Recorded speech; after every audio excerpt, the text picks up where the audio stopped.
Ndeko esika nyoso bozali na mokili mobimba. En tout cas, shalom, shalom lakum.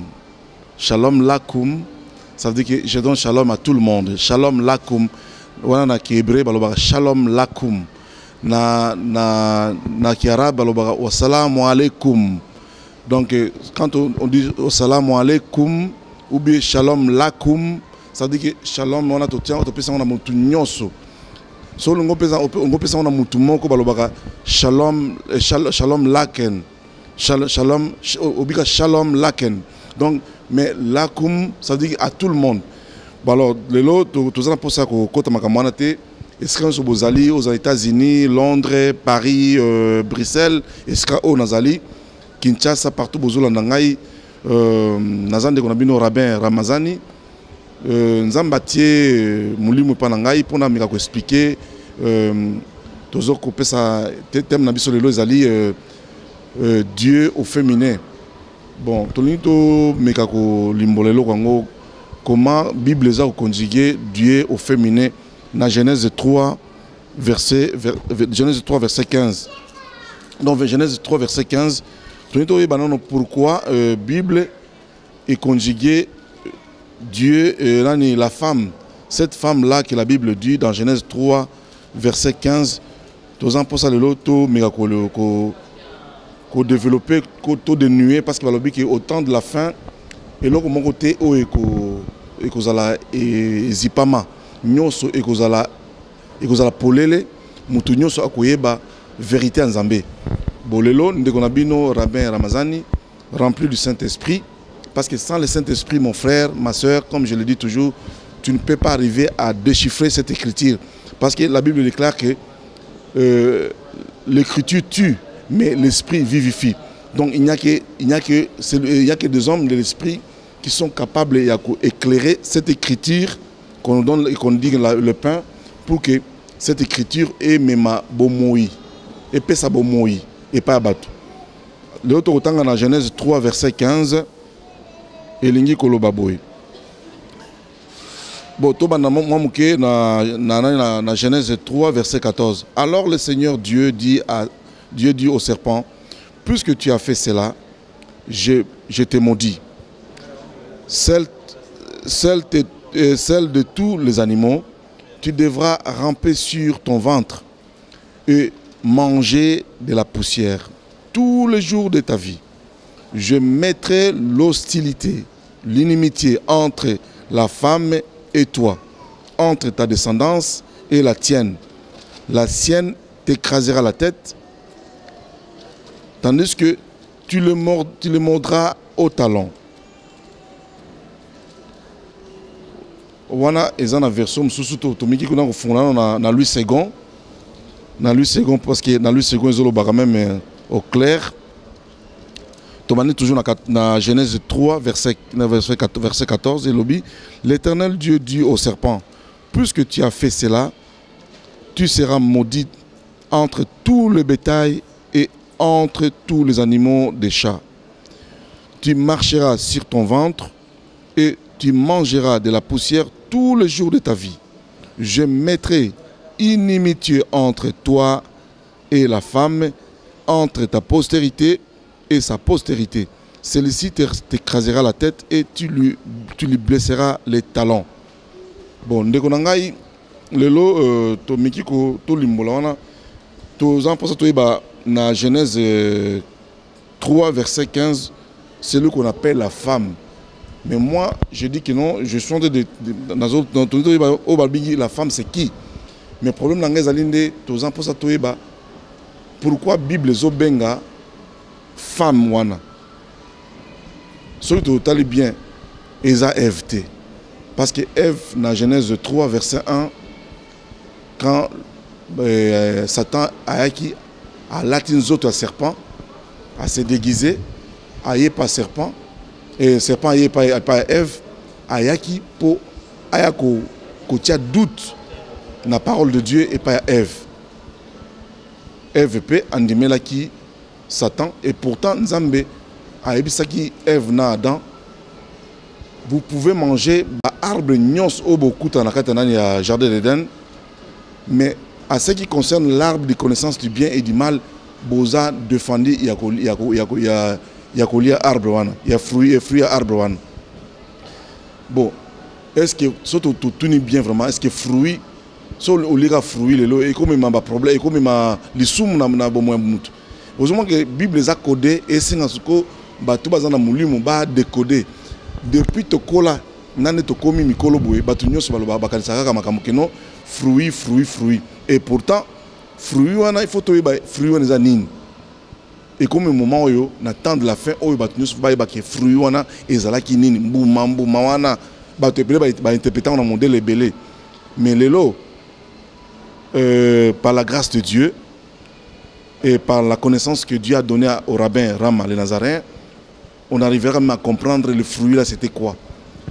Fruit c'est quoi bilo oliande konanga. Fruit c'est bilei. Et quand la Bible dit que bilei la nourriture, et la Bible a symbolisé parole comme la nourriture. Parole oyo, écriture oyo, c'est comme la nourriture. Nourriture wana ezali lokola connaissance, fruit wana ezali connaissance.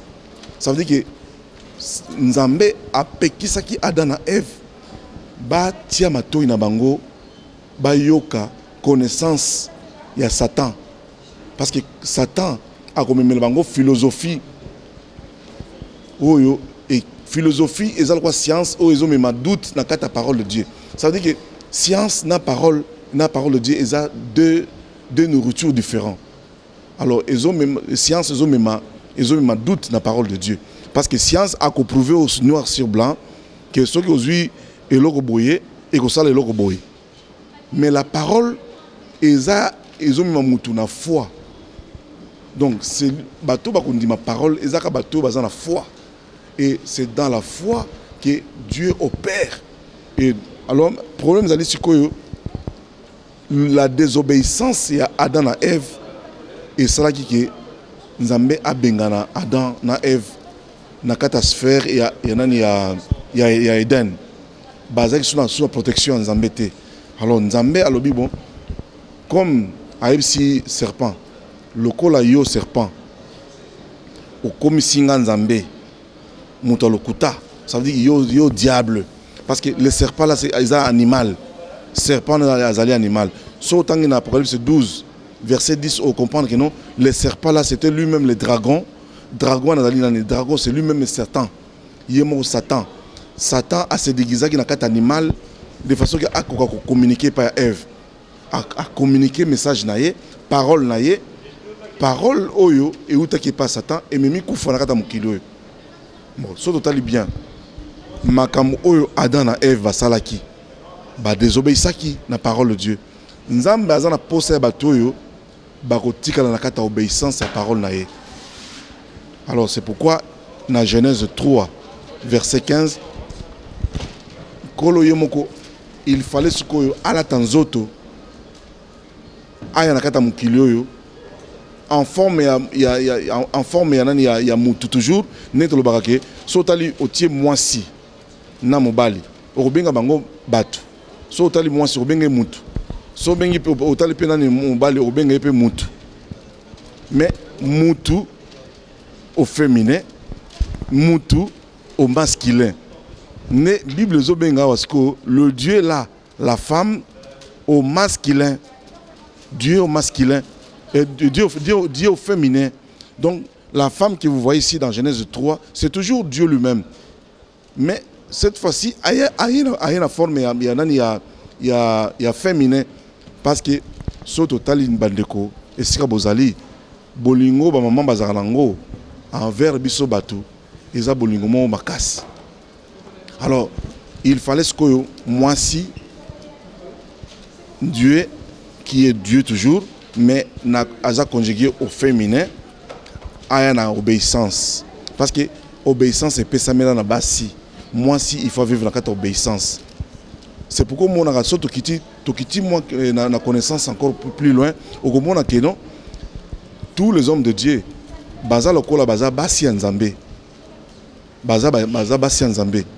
C'est pourquoi moi même quand on appelle église corps de Christ, on appelle l'église corps de Christ épouse toujours dans le sens c'est obéissance. Parce que Dieu a besoin des hommes obéissants. bah, hommes obéissants, bazala qui sous-souté, et Dieu voulait former des hommes qui sont capables à obéir à sa parole. Et bakouta wapi, parce que dans la sphère à Liboso, Caïn qui était premier homme Oyo Aoutaki na postérité à serpent, et cet homme-là qui est Caïn, il a marché dans la désobéissance pendant longtemps, pendant des siècles, jusqu'à ce que, et comme il y a un moment où Abel, en passant par Abel, Tito, qui il y a 7 en passant par, Noé, en passant par Abraham. Dieu voulait chercher maintenant les acteurs. Il y a la postérité parce que postérité à serpent et qui en plaire na kata mukilo qui le nom zolo baboye bazan en plaire partout donc bazan partout na sphère nyonso monde bazui babisika nyonso. Donc postérité à serpent wana ezana ezuna et qui na côté mibale il y a liboso baki na sphère politique, na domaine politique. Donc bamsou baki na domaine spirituel mais religieux.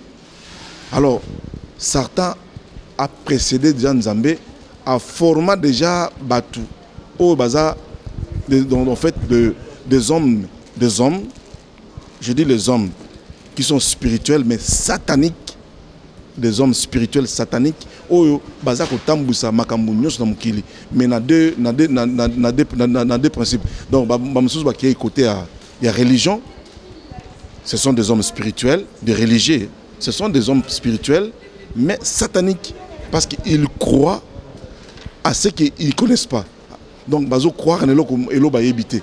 Bon baza ko tambisa makambu pas selon la volonté de Dieu.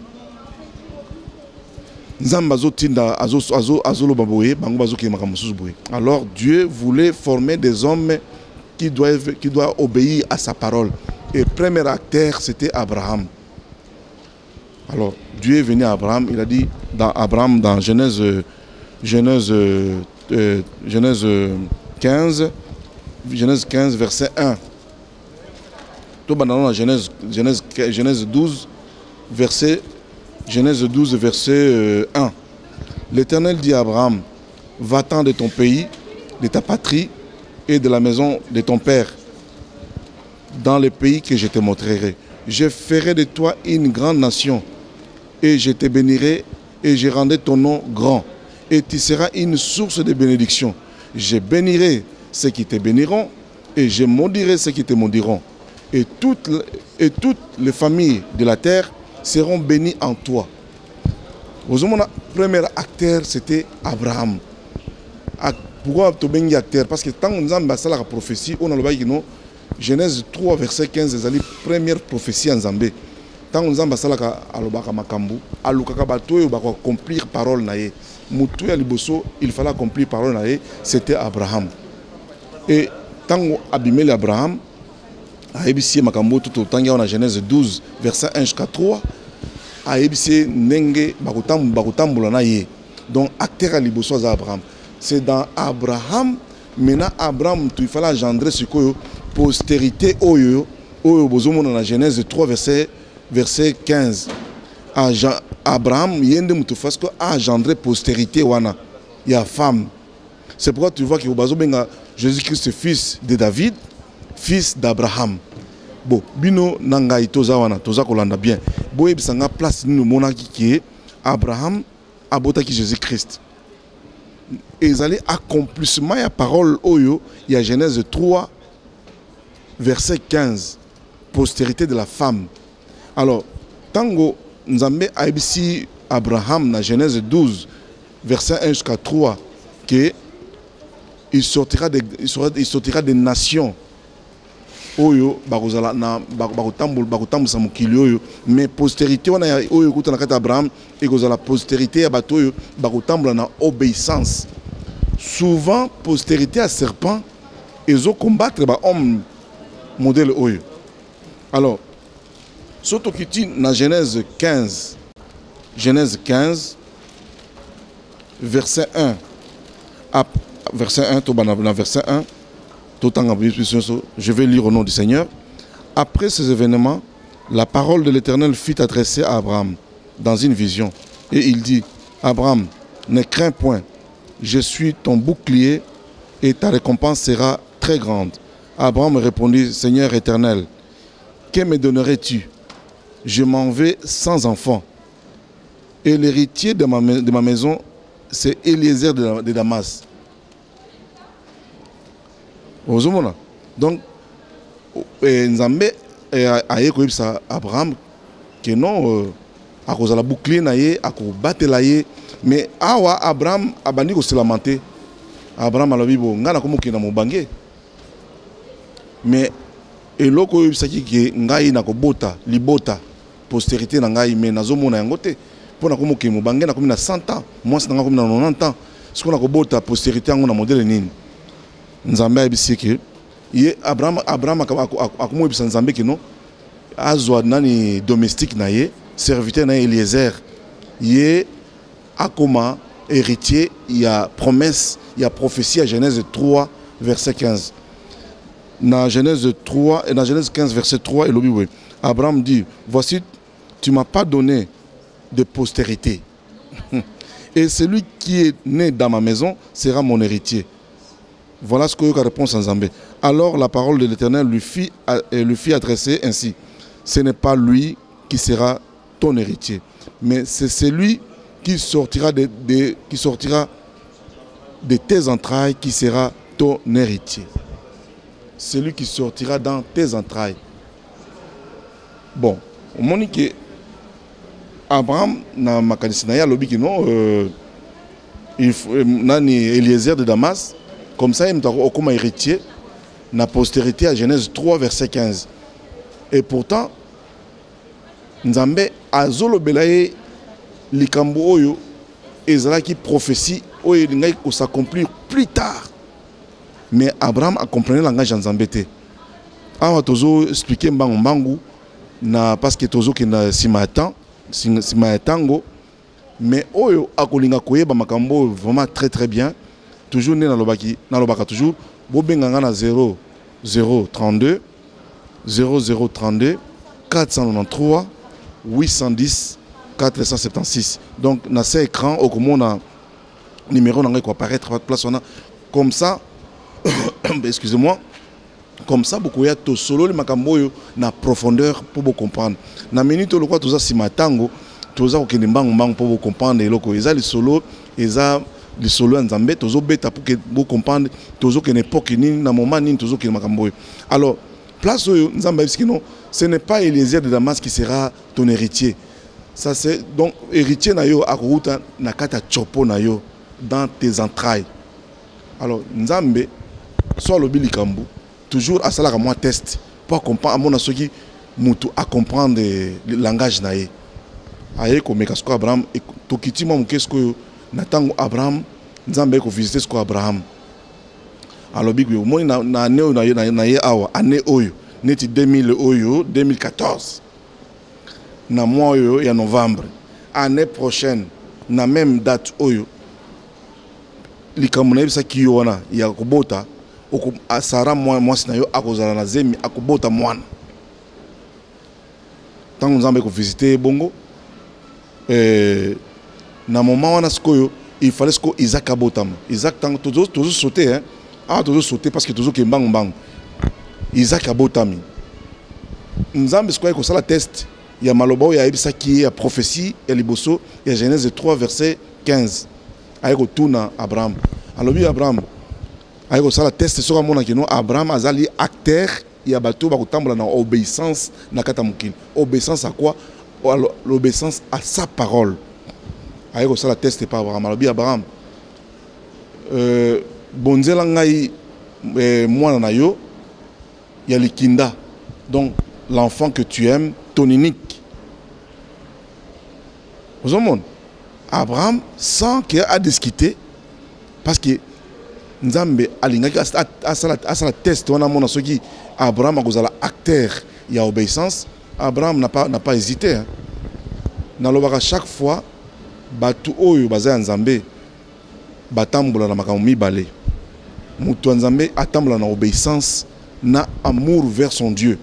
Si tu vois un homme de Dieu ou un enfant de Dieu qui n'aime pas Dieu et qui ne marche pas dans l'obéissance, vraiment, tu retiens doute et pas Nzambe. Parce que ce que vous avez Nzambe, nyoso akoyebisa yo, oza capable de salango. On se soumettre parce que c'est Seigneur na yo. Mais mutu atambola à la contre, il y a volonté Nzambe, il y a parole Nzambe, bato na bazaya Nzambe te. Nzambe a ça la test et pas Abraham. Kota la qui réellement Abraham va obéir. Et si Abraham va engendrer une postérité des gens obéissants sur la terre. Abraham effectivement a obéir. Il a dit Seigneur, à vos ordres. Azui Isaac. Na mutu na Abraham, na connaissance Abraham. Il a compris que c'était Isaac. Or, Isaac, c'est un homme comme toi et moi. Dans le but, Isaac Azali, homme comme toi et moi, ça veut dire quoi? Nous sommes le fruit de la parole de Satan.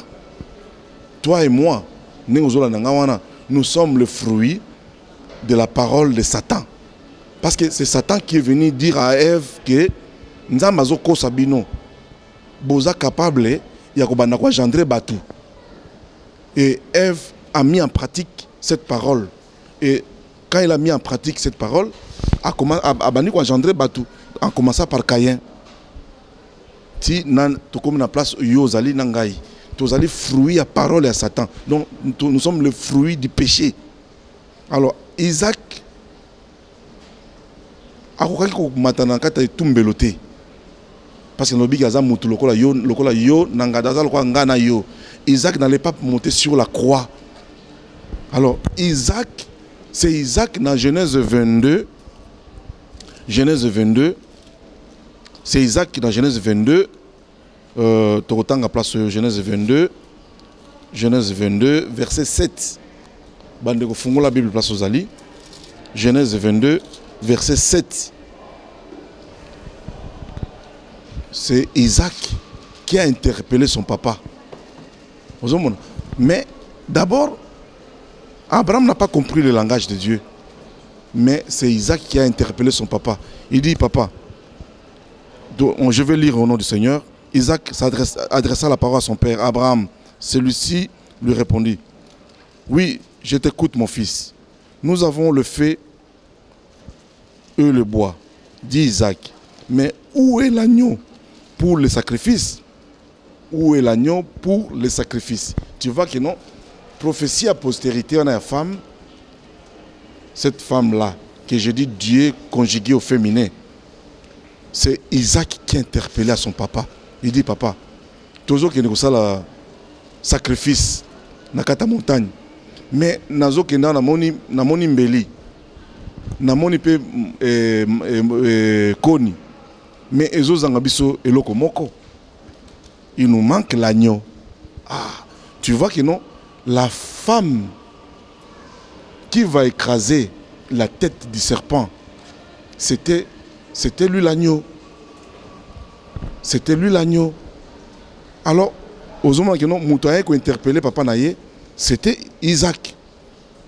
Et du coup, comment on a dit Isaac a lobby, Abraham a lobby.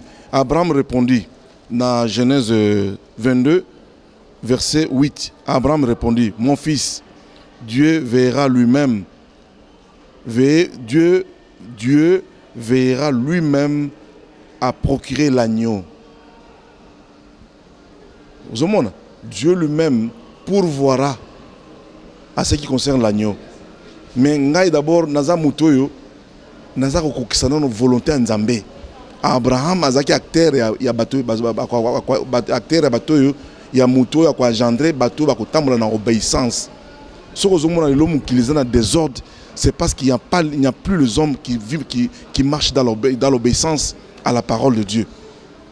Alors, c'est Isaac qui a interpellé Abraham. Et Abraham, par l'obéissance, il a accepté. Et parce il était un homme de la foi, à Matissi, Bondiminae, Moussika, alors mon fils, je sais, l'Éternel pourvoira lui-même. Oui, effectivement. Et c'est un moment où dans l'an 29, il y a époque, il y a siècle autre, cet agneau-là cet agneau-là s'est présenté aussi parmi l'un de Yabactère que j'appelle Jean-Baptiste. Jean-Baptiste, yende muta présenta agneau wana azako bat sabato na mai amoni kaka agneau aye vers lui wana ezali na jeune eza na Jean verset 3 verset 17. Jean verset 3 17, chapitre 3 verset 17. Chapitre 3 verset 17. Donc là on a vu maintenant cet agneau dans l'an 29, il y a un siècle Nathan et Abisso. L'an 29, Bamoni agneau a s'approché, l'agneau s'approche vers Jean. Qui est Jean? Jean Zali parmi Abatoyo, Nazar le bactère au barotam na obéissance. Souvent, postérité moussou sonne un serpent, ou Zali postérité on a un serpent, on a un caractère spirituel, mais basé un deuxième caractère visible, au basé pour symboliser la religieux, dans l'état, Moussa Nabango, Kobo Maraka postérité Oyo, il y a des acteurs qui vivent dans l'obéissance. Jean n'a pas eu honte de le dire. Vous, race de vipères, qui vous a appris de fuir la colère de Dieu? Qui est le vipère? C'est lui le dragon, le serpent. Comment Jean a benga batu, bazali ba vipère? Donc pour vous dire que non, il y a deux postérités oyo ezako tambusa mokili nakata ezana bitumba nakata mokili oyo. Mais biso problème na biso ezalelo eza nini? Problème na biso ya lelo na émission nanga oyo tozana posa koyeba ke tozana posa koyeba nakata de postérité wana ya wapi ezali à notre faveur. Postérité à vipère wana à serpent, les dragons oyo bazali visibles, ce sont des hommes comme toi et moi, mais on les appelle les hommes spirituels sataniques, les démons. Mais bazana corps le quoi yo na yangai, bazana corps le quoi yo nangai. Donc mais bazako tambisa makambo na mokili oyo baké na domaine mi balé politique et spirit na religion. Alors biso tous en posa koye parce qu'on a quatre il y a des postérités wana. Il y a wapi ezali nécessaire. Ah tozomona temple ezalaki à l'époque, mais Jésus-Christ n'est pas allé au temple pour se faire baptiser. À quelle église était? Il fallait qu'une église où il va un temple à que se faire baptiser qu'on n'est pas religieux. Mais à l'indika comme mutoyo à terre na balabala le quoi Ramazan. Vous avez des hommes comme moi, des hommes comme toi en train de me suivre. Si tu crois en Christ et tu possèdes l'esprit de Christ, Jean était baptisé du Saint-Esprit à partir à ventre. Il était rempli du Saint-Esprit. Mais Nkolo Ola qui n'est pas religieux à se faire baptiser, aïe et pas à Jean. Jean azali parmi bactères oyo, baza bactères oyo, baza kotambola na obéissance à la parole de Dieu. Ndeko, esiko zali. Et loka liboso oyo nzambe azako senga na humanité lelo, bata génération lelo, ezali invitation ya liboso. Dieu nous invite tout le monde, chaque humain, esiko zali. Il nous invite vers l'eau de Jourdain. Ça, c'est la première invitation Oyo Nzambe Azako lancé vers l'humanité. Et si nous sommes aux États-Unis, aux Japon, aux Suède, et aux en France, aux Afrique du Sud, aux Congo, aux Gabon, et si nous sommes l'invitation, première invitation Oyo Nzambe Asali. Ezali ya koya kokende vers le Jourdain. Parce que lui-même, dans l'an 29, il y a une autre époque, il est allé vers le Jourdain. Bon, akei kuna kosala nini? Et pourtant il y a Nzambe. On a bien que Dieu au féminin. Est-ce que Nzamba zana pour sa baptême? Non, Nzamba zana pour sa baptême. C'est pourquoi on dit, autant toujours dans Jean chapitre 3 verset 17, au kitim que au comment que Jean a contesté. Alors dit Seigneur, mais toi tu peux pas venir se faire baptiser. C'est à moi de venir vers vous. C'est à moi de venir vers toi donc pour se faire baptiser. Encore le Jean, non Jean. Laisse-nous deux faire ce qui est juste. Laisse-nous deux faire ce qui est juste. Et faire ce qui est juste, ça veut dire quoi? Et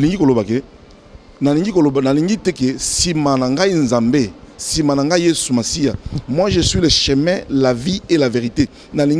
Si mananga batumo babima babo ya baptême oyo ya mai. Babo ya baptême ya mai. Parce que baptême ya mai ezali eza symbole ya obéissance d'abord déjà.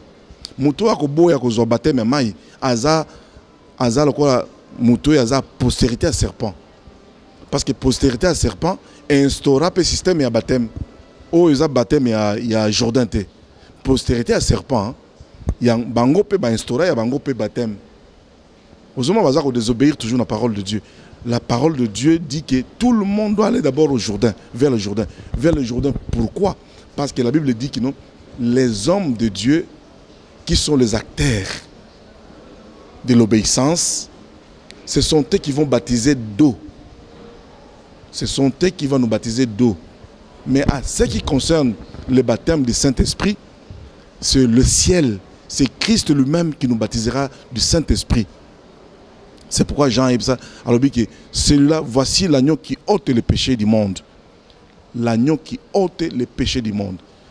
Et après que cet agneau-là a se plongé dans la mer Jourdain, tant qu'à Sissi Kota dans la mer Jourdain, parce que lui-même, qui veut que les gens puissent vivre dans l'obéissance, il a obéi aussi. Il a obéi d'abord à qui? Il a obéi à ces hommes. Il fait confiance à ces hommes. Mon frère, ma soeur, là où tu es, sache bien que ici sur la terre, il y a des hommes de Dieu choisis par Dieu. Il y a des hommes qui sont sur la terre, qui sont de cette lignée, de la postérité de la femme, l'église corps de Christ. Les gens qui portent le Christ, qui portent l'esprit de Christ. Batouana, on les appelle les hommes de Dieu. Les hommes qui portent l'esprit divin en eux. Ces hommes-là, Dieu les respecte. C'est pourquoi il a respecté Jean.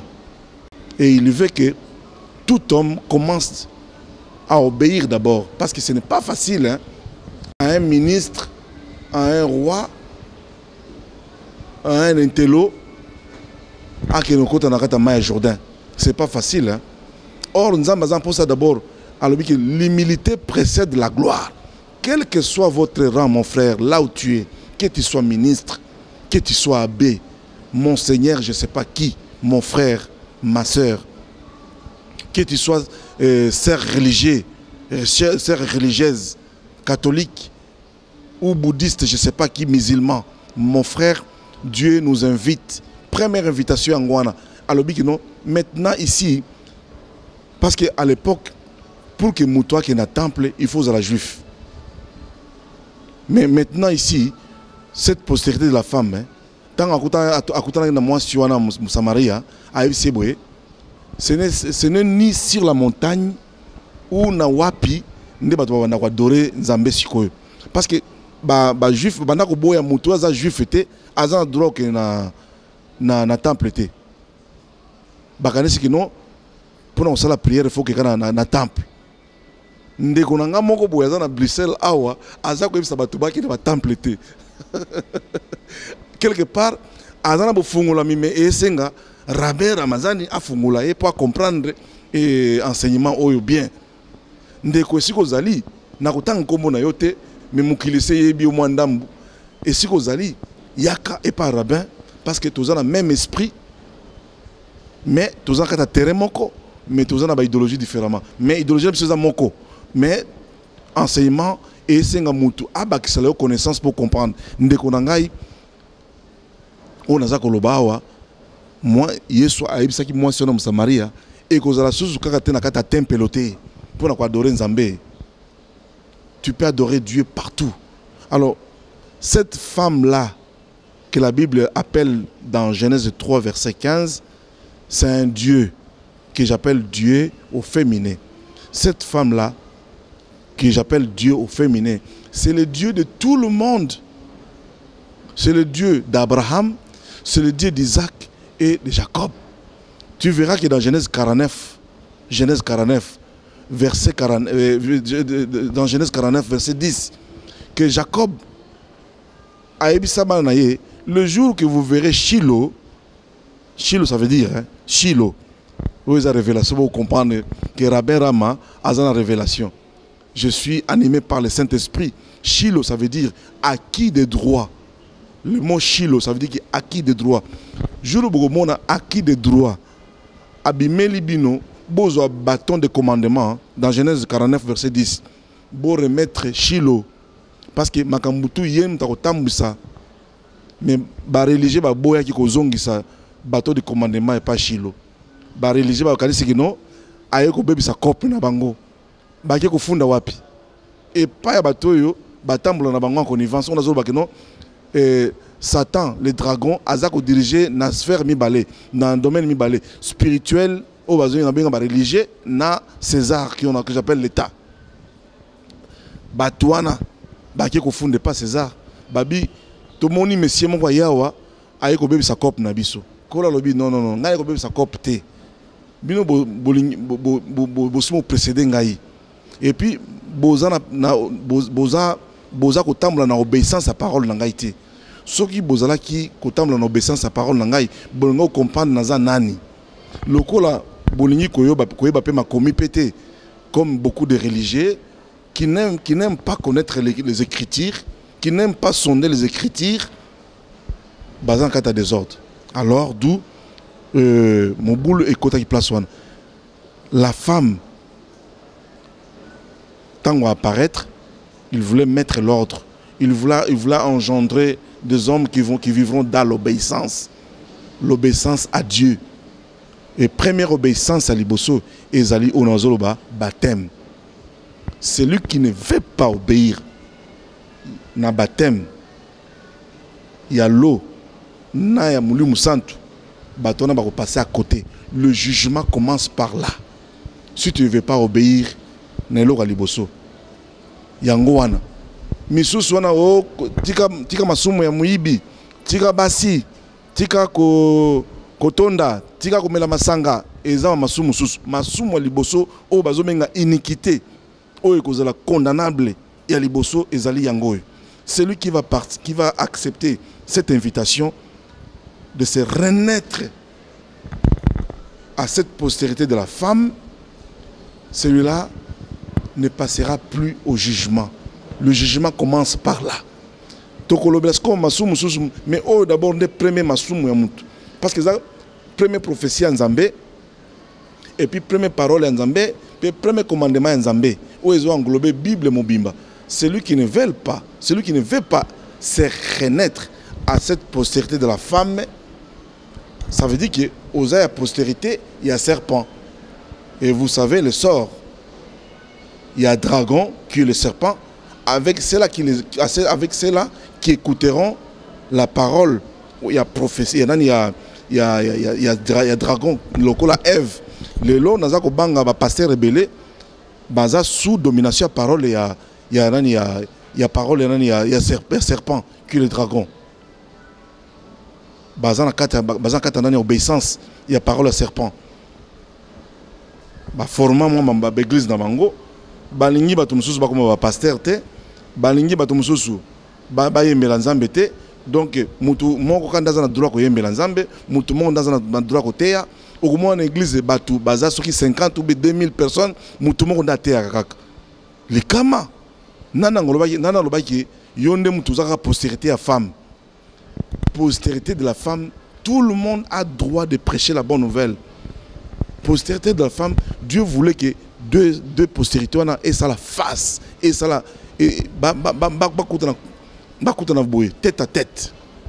Alors je vais te dire que non, la postérité de la femme, c'est l'église corps de Christ. Il y a les hommes qui sont sur la terre, comme Rabbin Rama qui vous parle. Je suis de cette postérité, de cette femme, mais je suis un homme spirituel divin. Un homme spirituel divin. Mais l'autre qui est de la postérité du serpent, dans Jean, verset 8, 41, 47, vous avez peur, vous avez comme père les diables. Là, il parlait aux hommes. Hein? Il parlait aux hommes. Donc, pour vous dire que non, il y a des hommes qui sont spirituels, mais sataniques. Mon frère, ma soeur, ne restez pas tout simplement un croyant chrétien, mais soyez un disciple de Christ. Un disciple de Christ, c'est ce qu'on appelle l'église corps de Christ. C'est lui qui est le temple lui-même. Restez un temple. Comme un temple, comme un temple. Parce que là, on a posé l'église locale. Tu peux même être dans la chambre, même en prison. Si on a adoré, ce n'est ni sur la montagne ou wapi. Musulman monique non azana place c'était passé mosquée pour juif azobo ya arabe kota na katanani ya temple.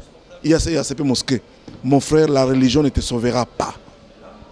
Tu seras sauvé que lorsque tu vas accepter à cette invitation de se renaître à la postérité de la femme. Oh, ils allaient première prophétie en Zambé. Si tu vas se renaître de nouveau, tu acceptes Jésus-Christ comme Seigneur et Sauveur dans ta vie, tu fais partie de la postérité de la femme. La postérité de la femme, kuna ezama kama susu de baras. Oh juif, oh grec, oh japonais, oh nini grec, je ne sais pas qui, congolais. Non.